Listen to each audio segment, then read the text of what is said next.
"We'll be late coming home, so have your dinner and go to bed on time, okay, Jake?"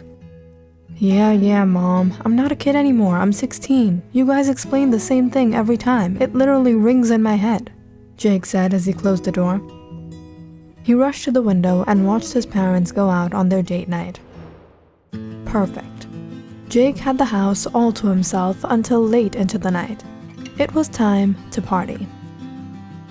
After about an hour of making sure his parents didn't forget to show up again, Jake invited over some of his friends, Russell, Derek, and Derek's brother Archie, who was 3 years younger than them, but he was a cool kid. However, when Jake opened the door, he was a little surprised to see not just Russell, but Cindy. But the bigger and better surprise was who Cindy brought along: Nicole. "What's up, Jake? Hope you didn't mind me bringing along Nicole. We were hanging out at my place when Russell called, so I brought her along." "Hi, Jake. Nice headphones. Can I try them on?" "Sure," Jake said as he took them off and handed them to Nicole. Jake gave Russell a look as Cindy and Nicole went inside. "You could have given me a heads up, maybe?" "Why don't we all go to my room?" Jake said with a nervous smile. He knew Russell and Cindy had totally set this up. Nicole was the girl that Jake had been crushing on for years. She was nice and probably would have said yes if Jake asked her out, but Jake could never gather the courage. Moments later, Derek and Archie arrived and the friends huddled together, gossiping and joking around. It was some time into the conversation that Archie pitched out the idea of playing flashlight tag. It's a combination of tag and hide and seek, but you can only play once it's dark. Whoever is it will be the one with the flashlight. The rest of us will all hide out and wait till it spots us. And I know the perfect place we can play. In that cornfield just 5 minutes away. "Sounds cool, I'm in," said Nicole. "Alright, let's play then. Who's gonna be it?" So they all headed out to the cornfield that was just a walk away. It was part of a larger farm that belonged to Old Man Thompson. Old Man Thompson was one grumpy man, or rather one grumpy scarecrow. Everyone in town knew him as Scarecrow Thompson ever since he scared one of the kids off his property. I'm telling you, there's something wrong with him, with his face. No man has wrinkles like that. What? Alright, that was funny, but not nice. He's just a poor old man. Nuh-uh, you can literally place him in the middle of that field, and boy oh boy, no wolf would even dare cross paths with Scarecrow Thompson. But whatever the case, Thompson was old and slow, so by the time he figured any one of them were running through his cornstalks and came out yelling out of his barn house on the other side of the cornfield, they'd be out of there. The cornfield was huge as was. There was lots of space to hide, which made the game all the more exciting, but there was one rule. You guys heard what happened like a month back, right? Remember that guy from school, Anthony? He was a freshman. Yeah, I remember. What happened to him? I don't see him around. Yeah, he was in my class. He went missing. His parents say he used to walk down this area, and one day he just didn't come back. Nobody lives from this point on, but you see those buildings to the north? Those are abandoned warehouses. They found his shoe there. He wasn't the only one. The police were saying some other people suddenly went missing too, but Anthony was the last victim so far. They're suspecting kidnappers who hide out in the warehouse and wait for their prey. So, the one rule to flashlight tag: no wandering off too far or by yourself. After playing heads and tails, Russell was the first one who was it. He counted to 10 as everyone else scattered off. Jake ran into the cornfield and looked around to find Nicole. Where was she hiding? Upon hearing a noise, he turned around. "Nicole?" he whispered, only to find Russell and Cindy fooling around. "You guys really need to get a room," Jake said, shaking his head. He walked the other way and lifted his head out of the stalks, when something caught his eye towards the warehouses to the north. One of the doors looked like it swung open, and someone went inside. Jake looked around. He spotted Derek, Archie, Russell, and Cindy.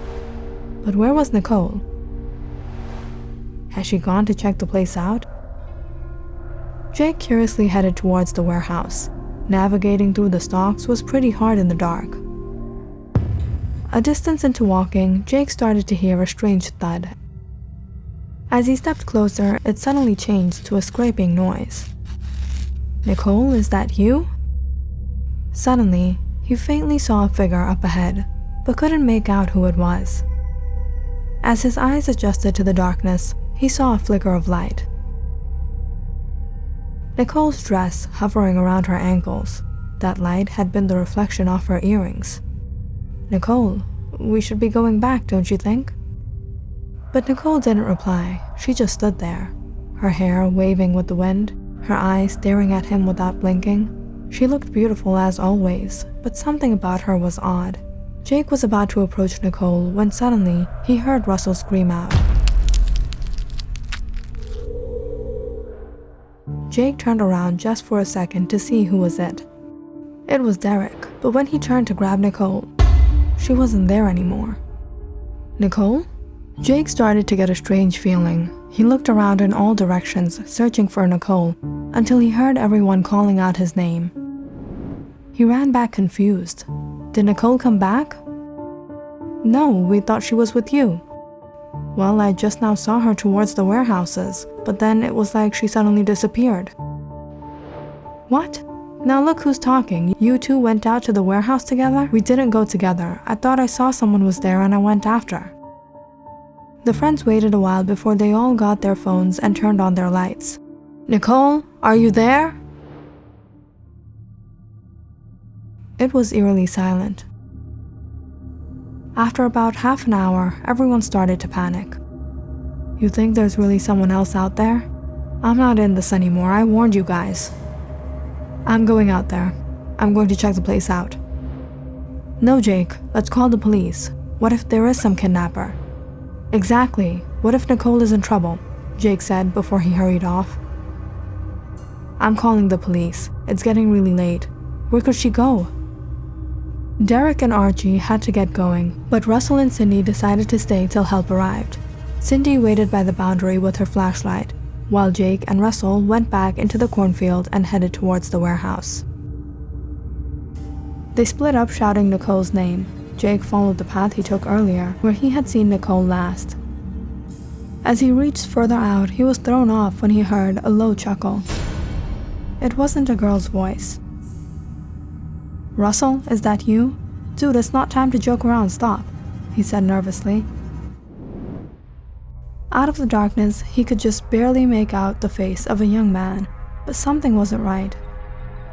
Was this all a prank Russell, Cindy, and Nicole were playing on him? Jake furrowed his brow, seeing a figure come out of the darkness.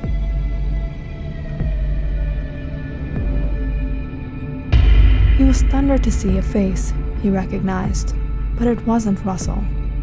"Anthony? Is that you?" he said, bewildered. Jake suddenly stumbled and fell down. "We all thought you were dead. What are you doing? Where's Nicole?" At once, Anthony leaped out from the darkness onto Jake. Jake yelled out in horror, staring at a freakish creature, and what seemed odd at first dawned on him. He hadn't seen Anthony. This wasn't Anthony. He had only seen his severed face on this creature. "Jake! Jake!" Jake threw his fist at this horrifying creature, hearing the police nearing them. "Help!" he yelled out. Beams of light scanned the area as one of the police shouted out, "He's there! He's there!"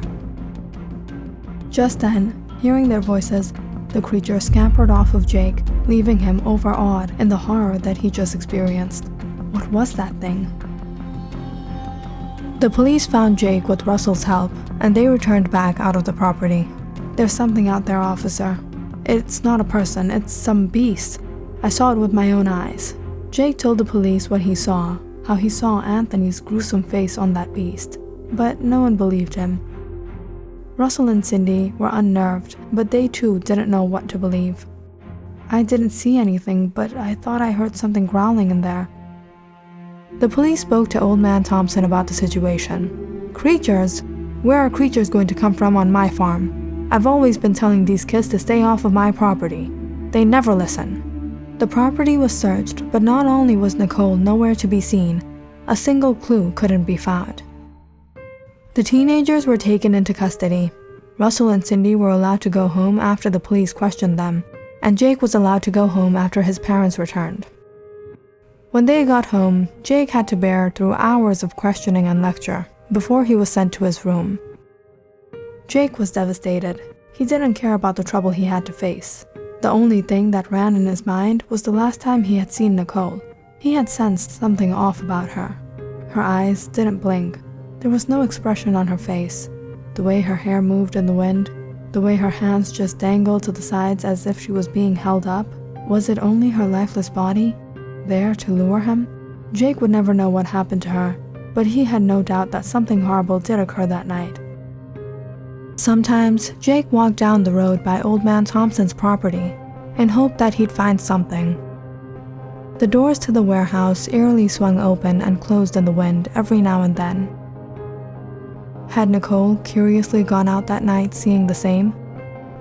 Jake stood there feeling the winds that blew through the tall corn stalks. He wished he could see Nicole just one last time. But he knew what he saw wasn't her. It was something else, something that lurked here, stealing the identities of those it preyed on.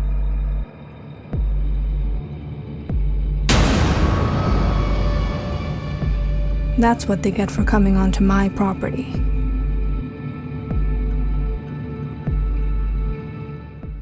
Click on the subscribe button and check out more awesome videos on our channel. And don't forget to press the bell icon because you know it's interesting.